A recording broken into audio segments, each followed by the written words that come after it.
ನನ್ನ ಆತ್ಮೀಯ ಹಿರಿಯ ಕಿರಿಯ ಬಂಧು ಮಿತ್ರರೇ, ನಿಮ್ಮೆಲ್ಲರಿಗೂ ನನ್ನ ನಮಸ್ಕಾರ. ಈ ನಡುವೆ ಎಲ್ಲೋದ್ರೂ ನನಗೆ ಕಾಂಗ್ರೆಸ್ ಪಾರ್ಟಿ ಸೇರ್ಪಡೆ ಆಗಿದ್ದಕ್ಕೆ ಅಭಿನಂದನೆಗಳು ಅಂತ ಹೇಳ್ತಾರೆ. ಇದು ನಿಜ ಅಲ್ಲ. ನಾನು ನನ್ನ ಜನರನ್ನು ಕತ್ತಲೆಯಲ್ಲಿ ಇಡೋಕ್ಕೆ ಇಷ್ಟಪಡಲ್ಲ.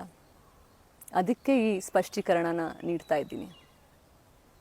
ನಾನು ಸದ್ಯದಲ್ಲಿ ಯಾವುದೇ ಪಾರ್ಟಿಯಲ್ಲೂ ಇಲ್ಲ.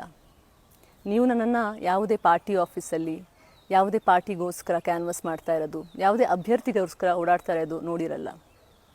ನಾನು ಬರೀ ನನ್ನ ಜನರ ಮಧ್ಯ, ಜನರ ಜೊತೆಯಲ್ಲಿ ಇದ್ದೀನಿ. ಹೌದು, ನಾನು ಪ್ರಯತ್ನ ಮಾಡಿದ್ದೆ. ಒಂದು ಕಡೆಯಿಂದ ಅಲ್ಲ, ಹಲವಾರು ಕಡೆಗಳಿಂದ ಪ್ರಯತ್ನ ಮಾಡಿದ್ದೆ. ನಾನು ಯಾವತ್ತೂ ಒಂದು ಪಾರ್ಟಿ ಜಾಯಿನ್ ಆಗ್ತೀನೋ ಅವತ್ತು ಆ ಪಾರ್ಟಿ ಜೊತೆಯಲ್ಲಿ ನನ್ನ ಸಂಬಂಧವನ್ನು ಕಲ್ಪಿಸೋದು ಸರಿ. ಸದ್ಯಕ್ಕೆ ನಾನು ಯಾವುದೇ ಪಾರ್ಟಿಯಲ್ಲೂ ಇಲ್ಲ.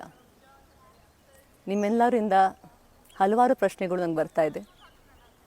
ಈ ಪ್ರಶ್ನೆಗಳಿಗೆ ನಾನು ಉತ್ತರ ಕೆಲವೇ ದಿನಗಳಲ್ಲಿ ನೀಡ್ತೀನಿ.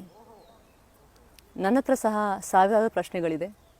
ನಾನು ಯಾವಾಗ ಈ ಪ್ರಶ್ನೆಗಳಿಗೆ ಉತ್ತರ ಕೊಡ್ತೀನೋ ಅವತ್ತು ನಿಮ್ಮ ಪ್ರಶ್ನೆಗಳ ಕೊನೆ ಆಗುತ್ತೆ.